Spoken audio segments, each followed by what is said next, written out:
പുലമതി കിഴക്കൂട്ട് അനിയന്മാരായിട്ട് സഞ്ചാരികളുണ്ട്. പിന്നീട് ഉച്ചയ്ക്കും വൈകിട്ടും എല്ലാവരും ശ്രീധരന്മാര പാർട്ടിയുടെ പഞ്ചവാദ്യമുണ്ട്.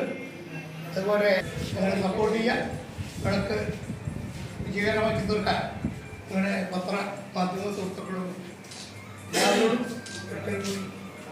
സ്റ്റേറ്റ് ബാങ്ക് കുടുംബങ്ങൾക്ക് ആഘോഷ കമ്മിറ്റിക്ക് വേണ്ടി ഞാൻ അഭ്യർത്ഥിക്കുകയാണ്. സപ്ലിമെൻ്റ് ചെയ്യാനായിട്ട് പ്രതിബദ്ധം. നമ്മൾ ഏതാണ്ട് ഒരു 4 പതിറ്റാണ്ട് കൂടുതലായി ഈ സ്റ്റേറ്റ് ബാങ്ക് വിളക്ക് നടത്താൻ തുടങ്ങിയിട്ട്. അത് ഓരോ കാലഘട്ടങ്ങളിൽ അതിന് ആ സമയത്ത് ഉണ്ടായിരുന്ന ആൾക്കാരുടെ അതിനനുസരിച്ച് പേരിന് കുറച്ച് വ്യത്യാസം ഉണ്ടായിരുന്നെങ്കിലും ഈ വർഷം സ്റ്റേറ്റ് ബാങ്ക് കുടുംബവിളക്ക് എന്ന പേരിലാണ് നടത്തുന്നത്. അപ്പോൾ പ്രസിദ്ധീകരിക്കുന്ന സമയത്ത് അതൊന്ന് പ്രത്യേകം ശ്രദ്ധിക്കണം എന്നൊരു അഭ്യർത്ഥന. സ്റ്റേറ്റ് ബാങ്ക് കുടുംബവിളക്ക് എന്നതിൻ്റെ പേര്. കാരണം അറിയാലോ, നേരത്തെ കോടതി ജീവനക്കാരുടെ വിളക്ക് എന്നുള്ളൊരു അവസ്ഥയിലേക്ക് മാറേണ്ടി വന്നില്ല. അങ്ങനത്തെ ഒരു അവസ്ഥ വന്നതുകൊണ്ടാണ് ഇങ്ങനെ വന്നത്. അതായത് നാളെ വീണ്ടും പ്രശ്നം ഉണ്ടാവാണ്ടിരിക്കാൻ വേണ്ടിയിട്ടാണ് നമ്മൾ പറഞ്ഞത്. സ്റ്റേറ്റ് ബാങ്ക് കുടുംബവിളക്ക് എന്നാണ് ഈ വർഷം അതിൻ്റെ പേര്. സ്റ്റേറ്റ് ബാങ്ക് വിളക്കെന്നോ അല്ലെങ്കിൽ SBT വിളക്കെന്നോ വരണ്ട, SBI വേണ്ട, സ്റ്റേറ്റ് ബാങ്ക് കുടുംബവിളക്കെന്ന്. കാരണം അങ്ങനെ ചില ഒരു പാരമ്പര്യം ഉണ്ട്. എല്ലാ വർഷവും സ്ഥിരമായിട്ട് സമ്പൂർണ്ണ നിയമക്കായിട്ടാണ് നടത്താറുള്ളത്. ഈ വർഷം അതുപോലെ തന്നെയാണ്.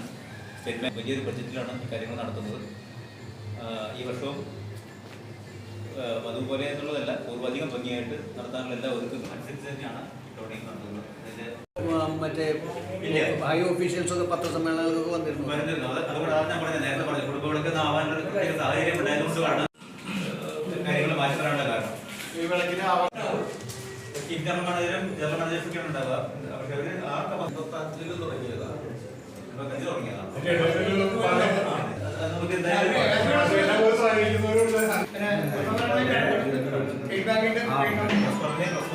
എല്ലാ സഹായങ്ങളും സപ്പോർട്ടും ഈ കാര്യത്തിൽ